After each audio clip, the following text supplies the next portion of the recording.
Moscow skyscrapers under attack by Ukrainian drones. They're just devils. People are sleeping there after work, with their families, with their kids.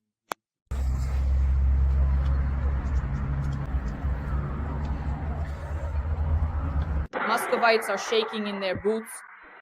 God knows it's really scary out on the street.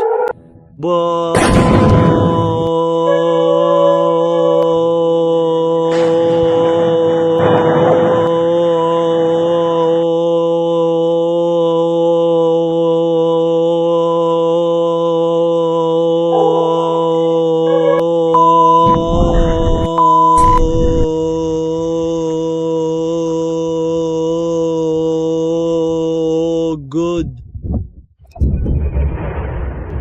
These are missiles hitting. Moscow's air defense is hitting residential buildings. The governors are furious. That house over there got hit in the corner, and now smoke is coming out.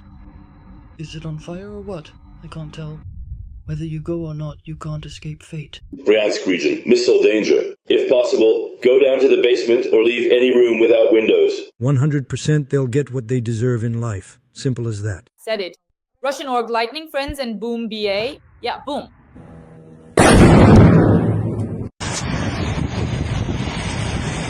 A series of explosions in Russia.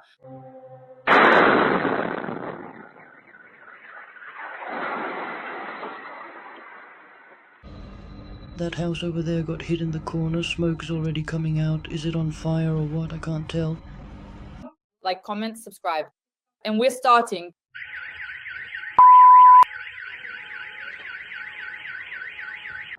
Look, it hit the apartment. Can you believe it? Can you imagine a direct hit? Yeah. And more than 100 unmanned aerial vehicles and guided missiles aggressively attacked Mordor. Look.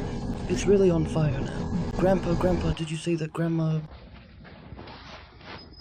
Was found. All right, we'll do it. Drones attacked Rostov-on-Don. Russian electronic warfare damaged residential buildings. Yep. Guys, it's awesome to go on recon just to see what's going on there, what's really happening. It's like everyone's already trying to make some kind of deal, just a bunch of jerks. There are people sleeping there after work, families, kids. They'll definitely get what's coming to them. 100%. Just wait. These are really rotten actions. People don't act like this. Only animals do. And now attention. This statement was uttered by a Russian individual. So, as it genuinely turns out, for us, he is indeed... Most likely a fragment did fall after all.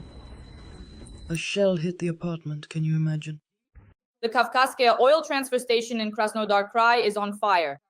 Glory to the armed forces of Ukraine for the Russian Federation.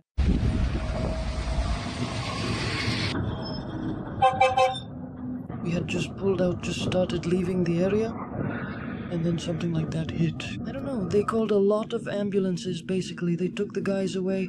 I don't know. Whether they're alive or not, I have no idea, honestly. Russian air defense, while shooting down drones, is hitting apartment buildings. Skyscrapers are exploding. These are serious strikes. Muscovites are in a panic. But most importantly, President Zelensky announced strikes up to 3,000 kilometers deep into Russian territory. And now, it's happening. Pulkovo, Domodedovo, Sheremetyevo, Plankovo, towards Moscow, towards St. Petersburg, Moscow, and Leningrad regions. Ukrainian missiles and our Ukrainian drones are flying. The night in Russia has turned into a continuous map of fires and explosions. The Moscow region is burning. In Kashira, the city administration caught fire.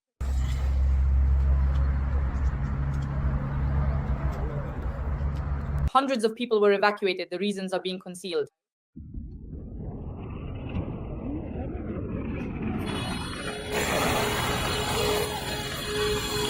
Krasnoyarsk. A series of powerful explosions near the CHP plant. Fuel tanks are burning. The flames can be seen for kilometers.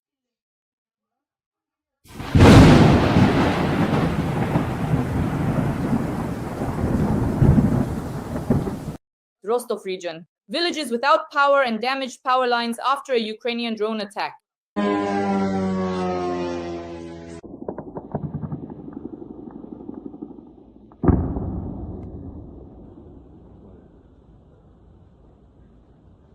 Engels. Another attack on a long-range aviation airfield and an oil depot. They fly by quickly, right?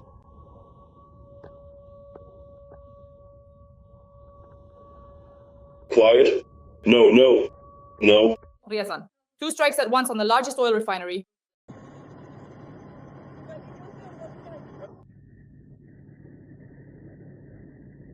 Where do the fierce drones go? Angarsk. Accident at the thermal power plant. 1,500 houses sit on the hill. In the cold at minus 19 degrees in Tver, there were explosions at the Rosreserve oil depot. Russian aerospace forces are reporting heavy losses, and when bombers take cover, the ejection seats are triggered, resulting in the deaths of pilots and crew. We'll discuss all this with a well-known military analyst, Roman Svitanov. Roman Grigorievich, welcome. Thank you. Greetings to you as well, and to Daru. I am in A small town near Moscow. Explosions, a fire at the Kashira administration. There, the administration building caught fire and thousands were evacuated. The reasons are being concealed, causing panic. What do you think? Was it an attack, arson, sabotage, or just concerned citizens? Well, definitely concerned citizens. Without a doubt, concerned citizens. The only question is concerned about what? Either they're concerned about the boss's secretary or about the war against Ukraine. But nevertheless, this is important for us. The act itself as such. Yes, it's definitely about putting pressure on the Russian occupation administration. Practically the Moscow one, I would say. The Moscow occupation administration, which everywhere except Moscow, the metropolis, it is purely an occupation administration because almost all the lands outside the Moscow ring, outside the ring, are like colonies. Naturally, resistance to these occupation authorities at various levels, whether military or civilian, there's no point in distinguishing between them. Whether military or civilian, they are subject to destruction. The sooner this happens, the better, especially for us. So a big thank you to all the concerned people at various levels who are bringing our victory closer, bringing about the collapse and self-dissolution of the Russian Empire. friends, please like this video and in the comments, share your opinion about Ukraine's strikes on Russia. Explosions near CHP-1 in Krasnoyarsk, amazing footage. There were 2 explosions there. A large-scale fire at the fuel depots with a huge area ablaze. Why is it, Roman Grigorievich, that Russian energy facilities have become so vulnerable at this point? And could this lead to a systemic collapse of the power grid in Russia? They have always been vulnerable. Yes, the thing is, the Russian Federation covers 17 million square kilometers, part of which, especially beyond the Urals and in the northern regions, is subject to quite severe temperature challenges. In other words, the frost there really reached dozens of degrees below zero. Almost everything there depends on heat and energy supply systems of various levels. That is either gas supply, which would have to be destroyed in order to stop the gas. And there, destruction is necessary. The Yamal Cross, we've talked about it before. There are 17 gas pipelines running through it. Now they're also trying to reroute the Power of Siberia pipeline to the Chinese through Mongolia because they're planning to lay another pipeline from there as well. Conventional energy sources, combined heat and power plants, so-called CHP stations that generate both heat and electricity, simultaneously supplying, for example, certain sectors. Krasnoyarsk is very important to us. We didn't joke about it, but at the very least, as a target indicator, we showed exactly where to cut the Trans-Siberian Railway so that Chinese and North Korean weaponry wouldn't reach our theater of military operations, specifically in Krasnoyarsk. We've talked about this with you several times. There are the Sayano-Shushenskaya Dam and the NCE there. A little further upstream, Sayano-Shushenskaya is upstream and the Krasnoyarsk hydroelectric power station is downstream. So if you blow up these 2 hydroelectric power stations, Krasnoyarsk, along with the Trans-Siberian Railway, would simply be washed away by the water, and they would never again in their lives. These 2 parts of Russia would simply never be connected again. That is, the Trans-Siberian Railway mainly connects them. That's why this action is important, of course, among other things, but I think they'll get to it. Our concerned Kazakhs will help, because the Sayano-Shushenskaya there is really something else. Right next to Kazakhstan, they'll help to carve up Russia, at least around the Krasnoyarsk area. And now, most likely, there are also some concerned people from the same crowd, by the way, either those who have a soft spot for the boss's secretary or those who genuinely care about Ukraine, who care about their own land, by the way. Why does Krasnoyarsk need Moscow? Really, for what reason? How do people in Krasnoyarsk support Moscow? Why do they need it? Naturally, they need to break away. They understand this perfectly well, and not just in Krasnoyarsk, but all across Russia. They understand it perfectly, Moscow. At this point, they absolutely don't need it, especially in the world that's coming. The 3rd millennium, the age of technology, the age of connections. That is, Moscow as a metropolis is absolutely unnecessary. And if you were to stop, say, the power generation that supplies it, since any thermal power plant, any combined heat and power station, at the very least, serves as balancing capacity that keeps the grid from, for example, rolling blackouts. That's why, of course, it's important to take them out of the equation. And now this trend has started, especially when it's freezing cold. Roman Nikolaevich. Rostov region, a strike on the power lines. Major population centers, villages without electricity, damaged lines, damaged homes, mass outages. Is this now a deliberate strategy of targeting supply infrastructure? In general, what effect does cutting power to regions have on the front line, for example? And the Rostov direction is a railway hub. Naturally, rail transport runs on electric traction, so to stop it, you have to take it down. That is either the power lines or the substations or the so-called traction substations on the railway. That's why it's important, of course, to work on these directions. They're working on it, and especially since it's only 150 to 180 kilometers to Rostov. Basically, it's what you might call fly as much as you want. And our guys have already paved the way there. NATO has also beaten a path. And Taganrog, it's the same direction. Taganrog Rostov is well within range of various strike systems. It starts with operational drones, so-called, and our partners are supplying us with a lot of them right now, and ending with missiles, even if not the statistical ones. There was talk about Flamingo in the summer, talk about Flamindi, everyone heard about flamingos, but you can't see or hear them, and ballistic missiles have gone completely quiet. So as soon as Flamindi slipped away to Israel together with Zuckerberg, well, Zuckerman, well, it doesn't matter. So as soon as they slipped away to Israel, we forgot about all those missiles, but nevertheless, there are still means of attack. At least we've managed to get our hands on some at the operational level. Naturally, within this operational combat radius, somewhere around 150 to 180 kilometers, all military targets will be hit there in a certain sequence. Engels, the attack on the airfield of the Crystal Oil Depot. Let's separate these two topics. Let's start with the long-range aviation base. What are the consequences, Roman Igorovich? And in general, how many times have we already struck Engels in the past 6 months? The floor is yours. Well, about 7 times already. Well, not in 6 months, in a year. So it's already quite a serious direction there. To be honest, I wouldn't separate them. And here's why. Because the so-called base you're talking about is actually the storage facility for aviation lubricants and materials at Engels Airfield. Why call it a base? Because, for example, a single Tu-160 aircraft consumes 3 railroad tank cars of aviation kerosene. Can you imagine what kind of bases they have there? So basically, it's just a storage facility, essentially for fuel and lubricants. And at a tactical aviation airfield, for example, it's 5 times smaller. And really, it's just a small warehouse with pumps that perform specific tasks. And here, it's also a fuel and lubricant storage, but it's a much more serious oil depot where hundreds of thousands of tons of fuel are stored, which then supply the needs of this particular Russian long-range aviation airfield. Moreover, now part of the tactical aviation, the Su-34 and Su-35 are also based there. We shouldn't forget that in this direction, first of all, Saratov is basically a single city. Saratov and Engels are separated by the Volga River. Saratov is on the right. There's an oil refinery there. On the left, along the eastern bank of the Volga, that's where Engels is. Along with this, there are fuel and lubricants, a fuel depot, and of course, the Engels airfield. But under Engels, there are very large karst caves that were converted by the Russians, or rather back in Soviet times, into storage facilities for aviation kerosene.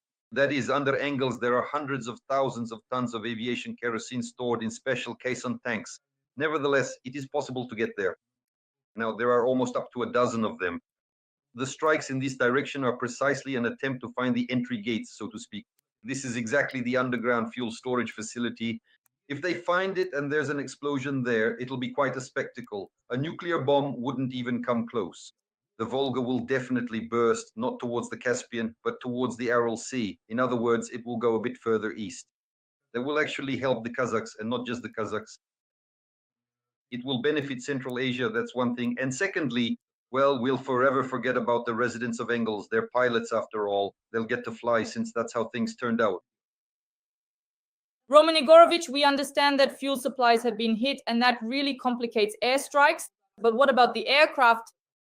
Is there any information that, for example, in the recent period, we've actually managed to strike the enemy's strategic aviation? The issue of fuel supply is something that should be considered on a global scale. Why have we talked so many times on our broadcasts about the need to strike first and foremost, to strike at the oil refineries that produce aviation kerosene? By the way, the Ryazan refinery is exactly that kind. Saratov does not produce aviation kerosene, so there are about a dozen plants that produce aviation kerosene on an industrial scale. And they definitely need to be taken out. If we take out these oil refineries, then basically Russian aviation will be crippled, that's for sure. Of course, a single strike on this base is unlikely to ground Russian aviation entirely. It won't completely reduce the number of aircraft and plant sorties. So here, a serious and painstaking effort is needed to destroy the entire Russian sector of aviation kerosene production. We know which factories produce it, and we have the ability to reach them as soon as we have enough strike assets. I think those factories will be taken out soon enough. Well, at this stage, of course, in order to reduce the number after a missile strike, we need to target Russian aircraft, which is exactly what we're doing. Remember, Operation Web was specifically aimed at reducing the number of these planes. I think an operation like this takes a long time to prepare. I believe our special services will still please us by destroying these aircraft. But in reality, of course, until we learn to intercept them at long range, at least as far as the Caspian, which is very far away, we won't be able to do much. So for now, this option just doesn't exist for us. Roman Nikolaevich, Ryazan, a strike on the oil refinery, the third strike on the refinery this month, as analysts have written. The military, there were explosions near the city. Accordingly, why has the Ryazan oil refinery now become a systematic target? And what are the consequences for Moscow if, for example, we systematically destroy the Ryazan refinery? This is exactly what we were profoundly discussing and elaborating upon in our very first speech, meaning that we really need to strategically strike at the critical oil refineries that specifically produce the essential aviation fuel for Russia's military operations. Moreover, Ryazan is among the top 5. The Ryazan oil refinery is one of the 5 largest refineries in Russia, processing over 15 million tons of oil per year. Plus, Ryazan is located on one of the technological corridors. Remember, we talked about how to completely shut down Moscow. There are 8 technological corridors. So Ryazan is one of those technological corridors, which in addition to electricity are loaded up. There are power lines there carrying 500 to 750 kilowatts. There are power transmission lines, and the Ryazan refinery is practically pumping light petroleum products through pipelines. Diesel, gasoline, aviation kerosene, all going to the Moscow region. So it's an entire process that definitely needs to be stopped. One of the options is to destroy the refinery itself, although there are also other targets you could reach. For example, the same product pumping stations or any stations that pump petroleum products. Roman Nikolaevich, and of course, this is what everyone is talking about. Tver, explosion at the Rosreserve oil depot, damaged storage tanks, likely an attack. Again, Rosreserve facilities catch fire. I don't know, twice a week I read about it. And then Angarsk, an accident at CHP9, 1,500 homes without heat at minus 19 degrees. Again, this doesn't leave people indifferent either. And let's discuss both the Rosreserve oil depot in Tver and the one in Angarsk. Blackout, accident at CHP9. What is good for us about those who care? In general, this is a resistance movement inside Russia. The fact is, in principle, with just a match, a simple match, you can set a serious Russian facility on fire. The same goes for the State Reserve base. Of course, the optimal scenario, especially for those who know what needs to be set on fire, is that just one match is enough for the whole base to burn down. There are certain technological aspects, especially those related to pumping in, transferring, cleaning, or, for example, shutting down some processes. And if you know those in particular, then in principle, you could burn down at least half of Russia. And of course, Angarsk, that's right by Lake Baikal. It's on the western, well, you could say the western side of Baikal. So right now, there are really severe frosts there, already reaching minus 20 degrees. And those who care are actually finishing off the Russian thermal power sector, especially in that direction. The flow, by the way, the transfer of electricity from the east of Russia to the west, to the center of Russia, is actually quite well established for them. This whole system operates along the west-east axis, basically following the sun. Naturally, the peak of electricity consumption, and during this peak load, electricity is transferred from the eastern to the western directions with balancing capacities, including thermal power plants, participating in this process. That's why it definitely makes sense, especially when the overall goal is to bring down the Russian energy sector, to destroy these balancing capacities. And again, with that same match, basically specialists know exactly what needs to be set on fire for it to burn down completely. Roman Nikolaevich, Russia is negotiating with India about drone production. There is an attempt to localize the Lancet in India in exchange for labor migrants. That's how the news sounds. What is this a sign of? Technological exhaustion of Russia. What does possible Indian assembly mean for the war? It means that the Russians are trying to hide the Israeli product in India as well. What is the Lancet? It's the Israeli Hero 400 EC. The Israelis built it more than a decade ago. A factory in Russia for producing four-posts. These are heavy drones, both reconnaissance and strike types. They can carry both aerial bombs and missiles on board. And they've been terrorizing Ukraine for more than a decade already. And it's the same story with the Lancet. That is, the Lancets are the Israeli Hero 400C, which was produced in Russia, and now they're also trying to draw India into this so-called axis of evil for the production of military equipment. Trump behaved, to put it mildly, inappropriately and practically pushed India away from the democratic path of development. He threw it into the arms of Xi Jinping, China, and Russia, even though in principle India was doing just fine without them. So this is Trump's problem. And naturally, Russia immediately pounced on cheap Indian labor, so-called the workforce that can be used for drone production. The Lancet is a decent machine. The Israeli Heron 400C is definitely well designed, meaning its aerodynamic layout, control system, and range.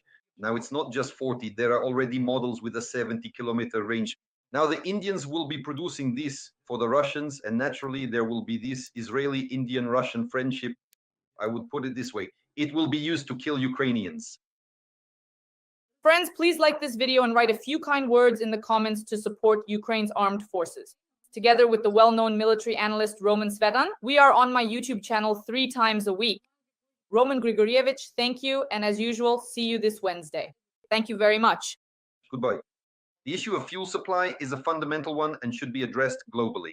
That's why we've talked about this so many times on our broadcasts, that it's necessary to strike first and foremost at oil refineries that produce aviation kerosene.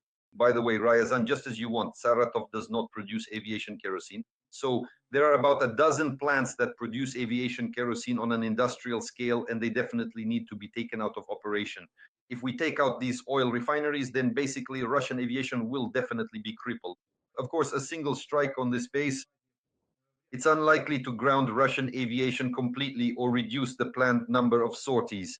So here, a serious and painstaking effort is needed to destroy the entire Russian sector, specifically involved in the production of aviation kerosene. We know which plants produce it, and there is a way to reach them. But as soon as there are enough strike assets available, I think those plants will be taken out. Well, at this stage, of course, in order to reduce, after a missile strike, we need to get to the Russian aircraft themselves, which is basically what we're doing. Operation Web, remember, was aimed precisely at reducing the number of these aircraft. I think an operation like this takes a long time to prepare. I believe our special services will still please us by destroying these aircraft. But realistically, of course, until we learn to intercept them at long range, that is, at least as far as the Caspian, which is very far away. So for now, this doesn't exist for us. Roman Nikolaevich, Ryazan, the strike on the oil refinery, the third strike on the refinery this month, as analysts have written. The military, there were explosions near the city.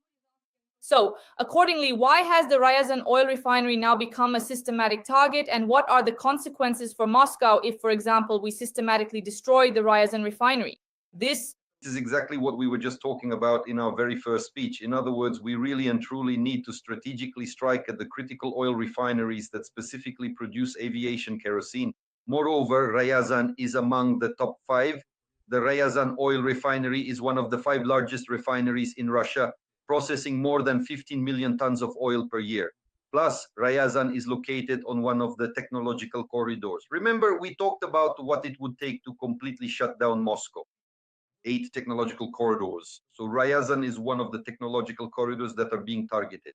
In addition to electricity, there are power lines there carrying 500 to 750 kilowatts, transmission lines, and the Ryazan refinery is practically pumping light petroleum products through pipelines. Diesel, gasoline, aviation, kerosene to the Moscow region. So, in other words, this is an entire process that definitely needs to be stopped. One of the options is to destroy the refinery itself. Although there are still some other things there that can be reached, for example, the same product pumping stations or any stations that pump petroleum products.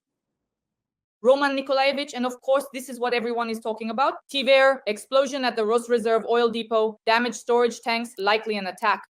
Again, Rosreserve facilities catch fire. I don't know, twice a week I read about it. And then Angarsk, an accident at CHP9, 1,500 homes without heat at minus 19 degrees. Again, this doesn't leave anyone indifferent either. And let's discuss both the Rosreserve oil depot in Tver and the Angarsk blackout, the accident at CHP9. What makes those who care so valuable to us? In general, this is a resistance movement within Russia. The point is basically with just a match, a simple match, you can set a major Russian facility on fire. Like that same Rosreserve depot. Well, of course, the ideal scenario, especially for those who know exactly what needs to be set on fire, is that a single match is enough for the whole depot to burn down. There are also certain technical aspects related to pumping, transferring, cleaning, or, for example, shutting down some processes. Then if you know those in particular, then in principle, you could burn down at least half of Russia. And of course, Angarsk, that's right, by Lake Baikal. It's the western, well, you could say the western side of Baikal. Right now, it's really cold there. Temperatures are already down to minus 20 degrees. And concerned citizens are hitting Russian thermal power generation especially hard, especially in that direction. The flow, by the way, the transfer of electricity from the east of Russia to the west to the center of Russia is actually quite well established for them. The whole system operates precisely along the west-east axis. That is, the peak electricity consumption practically follows the sun. And during this peak load, electricity is transferred from the eastern to the western regions, with balancing capacities such as thermal power plants also participating. That's why it definitely makes sense, especially when the overall goal is to take down the Russian energy sector to destroy these balancing capacities. This is also from the same match. Basically, specialists know exactly what to set on fire so that it burns down completely. Roman Nikolaevich, Russia is negotiating with India about drone production, an attempt to localize the Lancet in India in exchange for labor migrants. That's how the news sounds. What does this indicate? Technological exhaustion of Russia? What does possible Indian assembly mean for the war? It means that the Russians are trying to hide the Israeli product in India as well. What is the Lancet? It's the Israeli Heron 400 EC. The Israelis built it more than a decade ago. A factory in Russia for the production of four-posts. These are heavy drones, both reconnaissance and strike types. They can carry both aerial bombs and missiles on board. And they've been terrorizing Ukraine for more than a decade already. And it's the same story with the Lancet. That is, the Lancet is the Israeli Hero 400 EC, which it was produced in Russia, and now they are trying to draw India into this so-called axis of evil for the production of equipment, including military equipment. Trump behaved, to put it mildly, inappropriately. He practically pushed India away from the democratic path of development and threw it into the arms of Xi Jinping, China, and Russia, even though in principle India was doing quite well without them. So this is Trump's problem. And naturally, Russia immediately took advantage of cheap Indian labor, so-called the workforce that can be used for drone production. The Lancet is a decent machine like the Israeli Hero 400 EC, definitely well built. That is, its aerodynamic design, control system, and range are all good. Now, it's not just 40. There are already models with a range of 70 kilometers. Now, the Indians will be manufacturing these. For the Russians, of course, this will be an Israeli-Indian-Russian friendship, so to speak, that will be used to kill Ukrainians. Friends, please like this video and write a few kind words in the comments to support Ukraine's armed forces. Together with renowned military analyst Roman Svetin, we broadcast 3 times a week on my YouTube channel. Roman Grigorievich, thank you, and as usual, see you this Wednesday. Thank you very much. Goodbye.